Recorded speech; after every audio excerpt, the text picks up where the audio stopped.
Et bonjour à tous, salut. Donc aujourd'hui, nouvelle vidéo assez courte je pense. Petite vidéo tranquille. Je suis debout, je tente un peu le nouveau format, un peu liberté, tout ça. On verra si c'est mieux ou non. Donc du coup, vidéo un peu particulière, peut-être pas. C'est plutôt du coup adressé à, on va dire, Terminal, même totalement adressé à Terminal, parce que je vais parler de la gestion des vœux sur Parcoursup. Je vais vous expliquer un peu Enfin, expliquer un peu... Vous devez être au courant de comment ça va fonctionner. En tout cas, moi, je vais essayer de vous expliquer un peu comment j'avais géré ça l'année dernière. Euh, ce qui est important enfin, pourquoi ne pas s'inquiéter. Je vais aborder un peu les sujets stress, le côté stratégique de la chose. Et puis voilà, j'ai pas spécialement préparé de plan, donc je vais un peu donner des informations dans le désordre, en vrac, mais on verra bien comment ça évolue.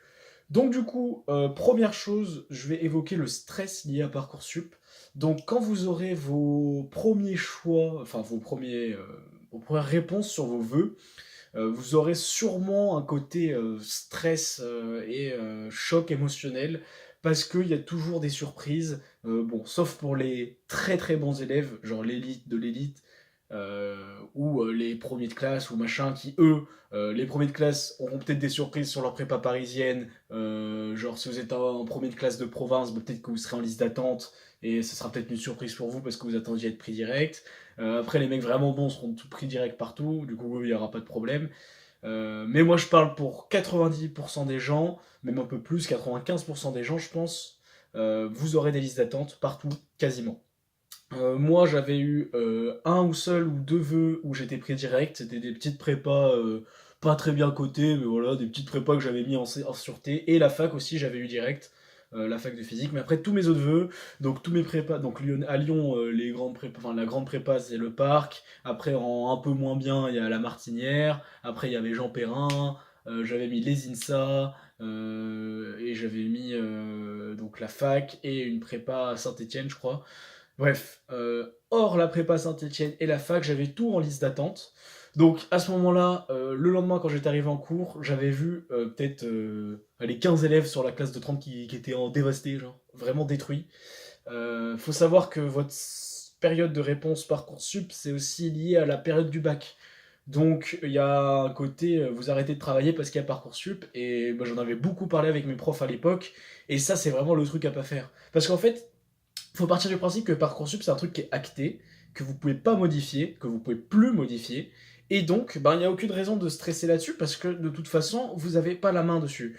Moi, ce que j'y allais, oui, tous les matins, tous les soirs pour voir comment ça évoluait, mais j'étais pas non plus, genre, je pensais pas qu'à ça tous les jours, tu vois. Dans ma tête, j'essayais de faire mon plan de vie, mais le mieux, c'est d'avoir une idée de, à l'avance, savoir quel vœu on a en priorité, quels sont les cas de figure, prendre une demi-heure, 20 minutes pour se faire un peu les cas de figure et les peser les pour et les contre. Donc moi, je suis arrivé très vite dans une situation où je me suis rendu compte que l'INSA Lyon et Toulouse, c'était peut-être un peu compliqué. Je reviendrai là-dessus plus tard. Et du coup, j'ai dû faire un choix entre une prépa lyonnaise, donc la Martinière, ou l'INSA Strasbourg. Il faut savoir que euh, la Martinière, c'est une bonne prépa, mais l'INSA me tentait beaucoup. J'ai fini à l'INSA, donc ça, j'en ai parlé dans ma vidéo prépa ou INSA. J'ai fini à l'INSA parce que sous conseil de mon prof, etc. Et puis Strasbourg, c'est une belle ville, etc. Donc, j'ai fini à l'INSA, mais moi, ma stratégie, c'était d'attendre le plus longtemps possible, et j'avais fait un peu des tendances. J'avais regardé les tendances de oui, de non.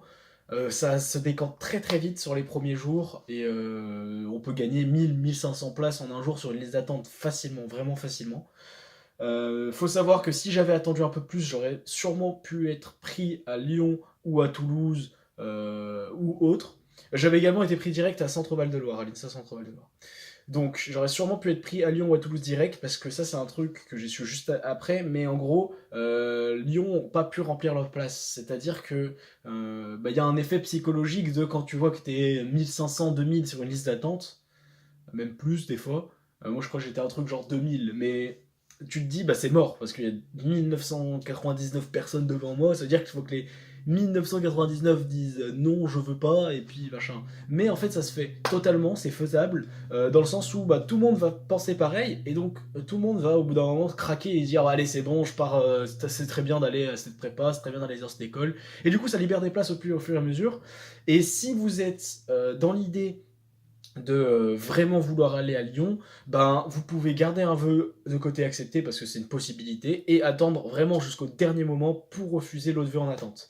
Moi j'ai un pote à moi donc qui était pris à Centre-Val de Loire et pas à Strasbourg. Il a attendu, il a fait sa rentrée à Centre-Val de Loire. Il avait même commencé les cours et en début septembre il avait gardé son vœu de Strasbourg en attente. Et en début septembre, il a été accepté à Strasbourg, il a fait Centre-Val de Loire into Strasbourg et il est venu à l'INSA Strasbourg. Donc il y a vraiment possibilité et moyen de d'arnaquer entre guillemets d'aller dans un endroit où vous n'étiez pas pris avant. Après, est-ce que ça vaut vraiment le coup? Ça, c'est une question plutôt que vous devez vous poser à vous-même.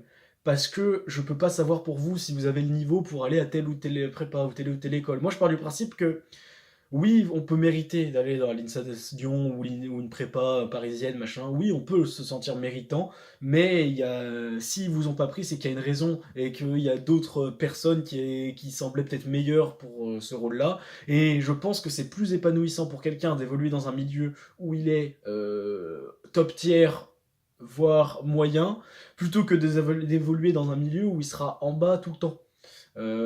Si vous êtes bof et que par la magie des choses, parce que vous êtes dans un grand lycée et que vous arrivez à tirer votre épingle du jeu sur Parcoursup, vous atterrissez dans une grande prépa et que vous passez votre prépa à être 40e sur 42 au classement, je pense que c'est pas très valorisant, même pour l'ego et pour le mental.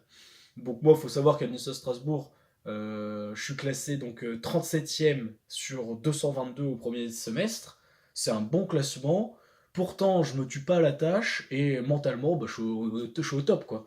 Tandis que je n'ai pas d'exemple probant, mais je pense sincèrement qu'un mec qui est dernier de sa prépa, il vivrait peut-être moins bien son quotidien que être assez bon dans une école.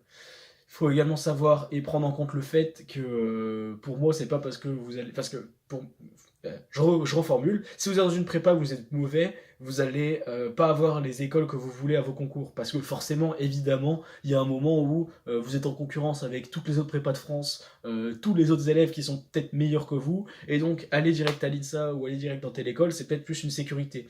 Et au final, vous avez un diplôme qui vaudra peut-être sur le papier moins parce que il y aura moins de connaissances derrière, etc. Parce que vous n'avez pas fait la prépa et donc l'école c'est pas un polytechnique ou c'est pas une mine ou voilà vous n'avez pas fait une école de malade. Mais si vous êtes quand même dans une école assez solide et vous suivez bien votre cursus, après votre diplôme vous l'avez et c'est à vous de vous vendre. Il y a toutes ces compétences de communication qu'on apprend peut-être pas forcément en prépa. Peut-être que la prépa c'est peut-être plus 2 ans où vous êtes dans une bulle, c'est un peu une bulle. Alors que nous à l'INSA ou dans d'autres écoles, je pense qu'il y a plus un côté, voilà, vous avez un contact avec l'extérieur, un contact avec le monde de l'entreprise, des stages assez rapidement. Et donc après ça c'est un truc que vous devez prendre en compte vous dans votre stratégie.